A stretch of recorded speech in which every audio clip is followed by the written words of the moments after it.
Hello everyone. I'd like to share with you a beautiful insight I heard from Imusha Lev, a scholar at Aleph Beta. The Sefer of Debarim starts with Moshe's speech to the people prior to entering the land. We would expect from such a speech words of encouragement just before the people embark on the mission of conquering the land. However, Moshe outlines four seemingly random stories. I would like to first outline these stories and try to draw a connection between them and the term emunah. Spoiler alert, it is not simply belief in God. The stories are as follows. First, he relates when the people complained, and out of almost desperation, Moshe falls on his face and tells God that he cannot carry all these people by himself. And God replies, "Gather respected elders so that they can carry the burden with you." The next story, he recounts the sin of the spies. He accuses them, the people, of not having emunah in God, as they feared they would not be able to conquer the land. ובדבר הזה אינכם מאמינים בהשם אלוקיכם.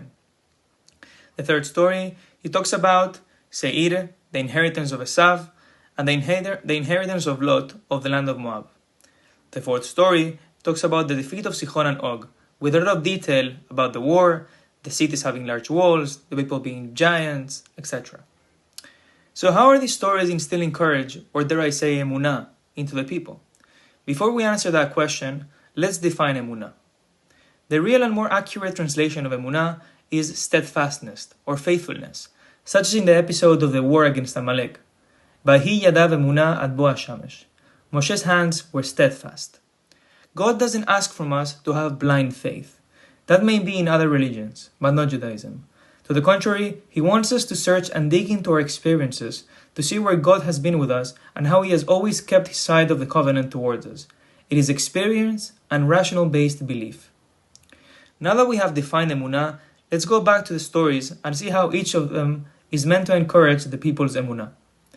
The first story is about Moshe's despair, saying, "I cannot carry all these people by myself." Now why was that? Why is he complaining? Because the people had increased greatly.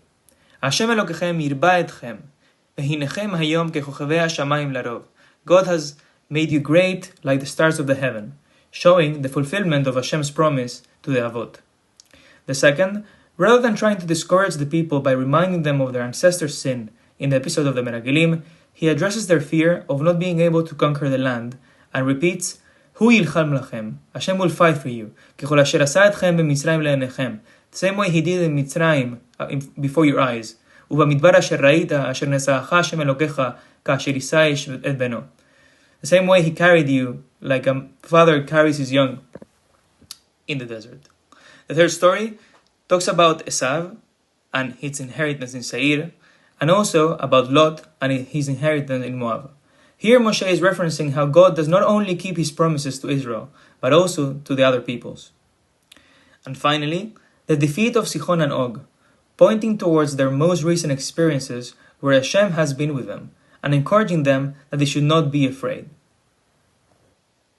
In conclusion, Moshe didn't pick random stories, but rather carefully selected certain stories so as to encourage and awaken the sense of emunah that the people should rationally have towards God. As Yeshayahu said, Adonai Elohai ata aro mimcha odeh shimcha ki asita pele esod merachok emunah omen. Lord, you are my God, and I exalt you. Declare your name, for you have worked wonders. Commands issued long since faithfully come true. Remember, God is always faithful to His promises. Can we be faithful to Him? Shabbat Shalom.